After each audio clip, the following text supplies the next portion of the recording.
Mesdames et messieurs, bonjour. Que la paix du Seigneur soit avec nous.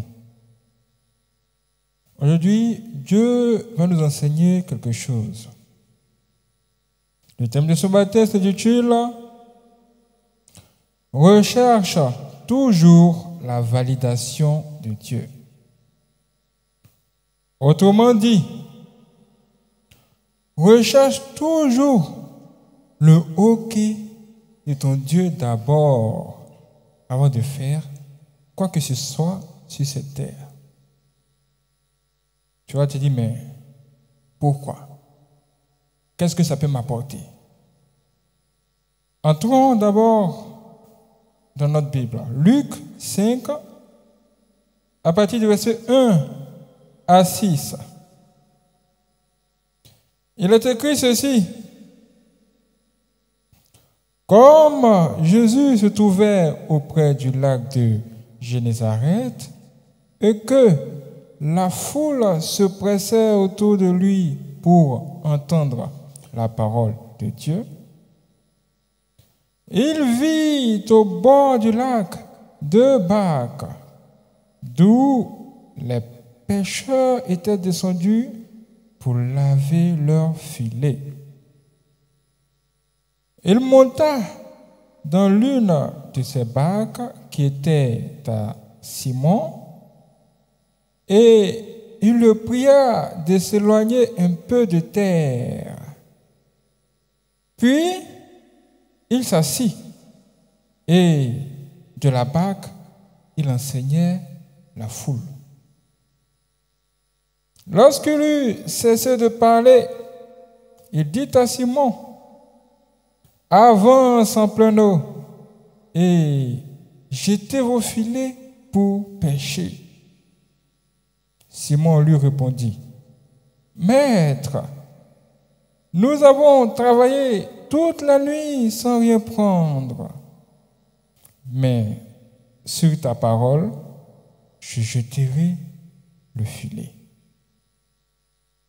L'ayant jeté, ils prirent une grande quantité de poissons et leurs filets se rompaient. Que se passe-t-il ici? Mais qu'est-ce qui est en train de se passer?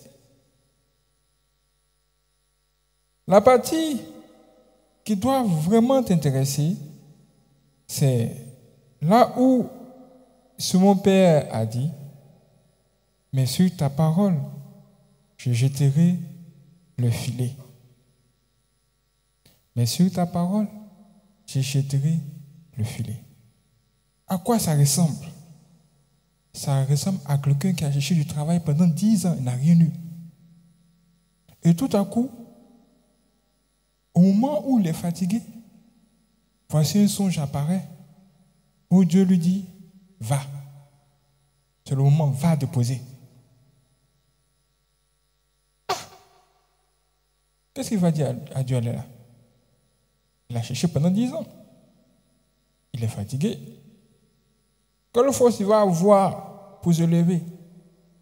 Mais, comme cette fois-là, ce n'est pas lui-même qui s'envoie, et que c'est Dieu qui l'envoie, il va y aller parce que quand lui s'envoie et quand Dieu l'envoie, c'est deux choses différentes.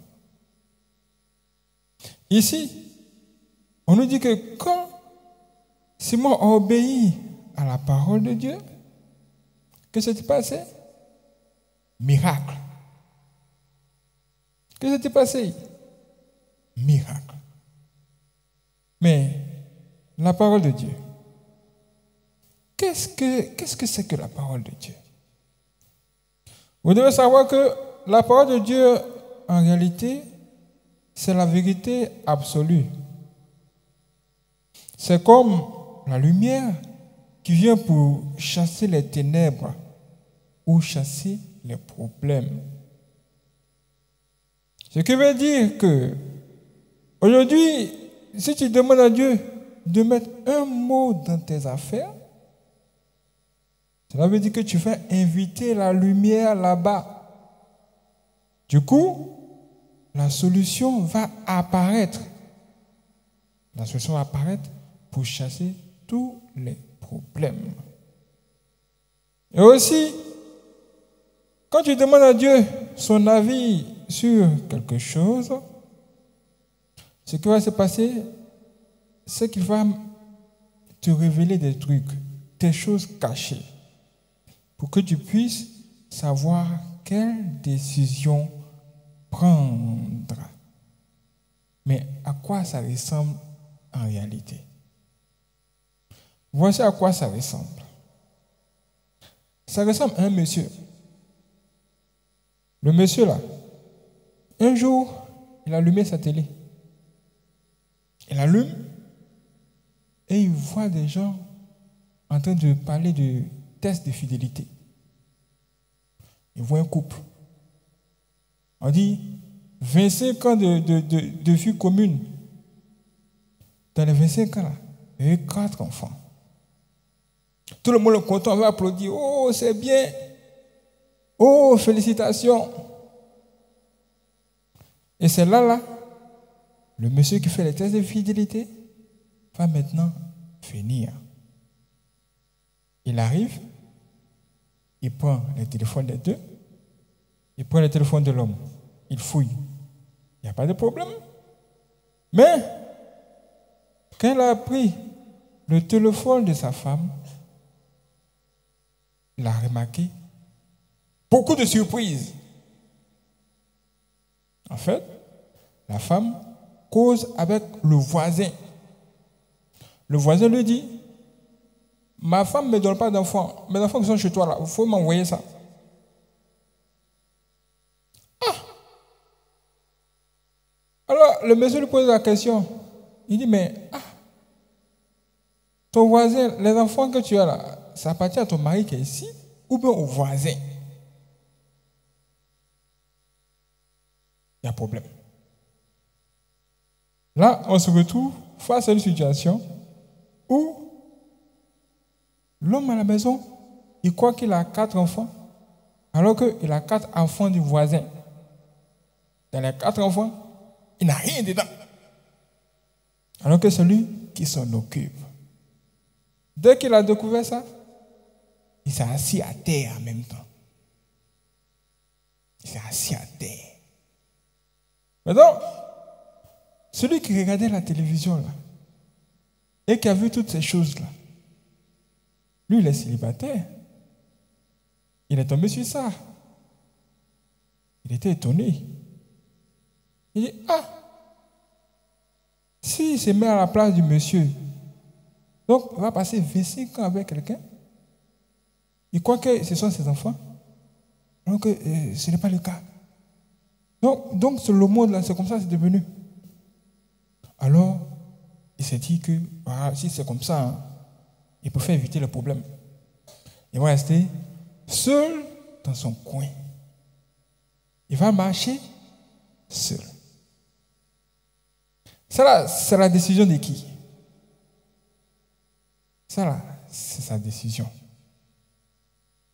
Mais ta décision n'est pas la décision absolue.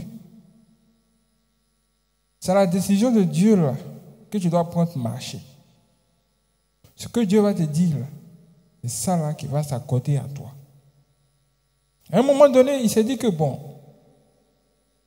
avant de prendre ma décision finale, il faut que je demande à Dieu quand même ce qu'il en pense. C'est là, avant de dormir ce jour-là, dans sa prière, il dit, Seigneur mon Dieu, regarde dans quel état se trouve ce monde là-haut. Le mari tombe sa femme. La femme tombe son mari. Rien se trompe seulement. Dans ça là, moi j'ai peur. Je ne veux pas perdre mon temps. Je veux me retirer de cette affaire. Mais j'ai besoin que tu me dises d'abord ce que toi tu en penses. Il a parlé ainsi, comme je vous parle, comme vous pouvez parler à votre ami. Et qu'est-ce qui s'est passé? Dès qu'il a parlé ainsi, Dieu a commencé à se révéler à lui en songe. Et dans le songe qu'il a eu, dans le premier songe, il a vu que il était combattu par des ennemis. Ces ennemis-là l'ont encerclé. Et à un moment donné, il y a une femme qui est sortie de nulle part et qui est venue les disperser. Il a eu le songe là le premier jour. Puis, il a eu le même songe le deuxième jour. Le troisième jour, le même songe. Le quatrième jour. Le cinquième jour, il a dit, ah, ça suffit maintenant. Dieu, ça suffit. Je suis fatigué, j'ai compris. Je vais me marier. Là, le songe là veut dire quoi? Ça veut dire que, qu'il veuille ou pas, un jour, il va rencontrer quelqu'un. Mais cette personne-là ne va pas venir comme ça.